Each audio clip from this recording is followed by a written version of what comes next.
ფუტსალში ქალთა შორის საქართველოს ჩემპიონატის მეოთხედ ფინალური მატჩი გაიმართა. შეხვედრაში ერთმანეთს დინამო სოხუმი და კვარტალი თბილისი დაუპირისპირდნენ.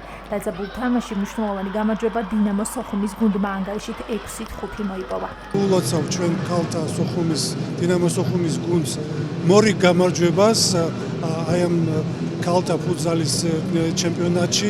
ძალიან მნიშვნელოვანი, ძალიან დაძაბული თამაში იყო ჩვენი გუნდისთვის და მე მიხარია, რომ ჩვენი გუნდი ესე აქტიურად იღებს მონაწილეობას აი ამ ჩემპიონატში და ესე წარმატებული. ჩვენი მხრივ, რა თქმა უნდა, ყველაფერს ვაკეთებთ იმისათვის, რომ მხარი დაუჭიროთ ქალთა ფეხბურთს. ძალიან დაძაბული თამაში იყო, ვიცოდით ამ მატჩის მნიშვნელობის შესახებ და მომზადებულები ვიყავით ყველანაირად, რომ ასეთი ორთაბრძოლები გვექნებოდა მოედანზე.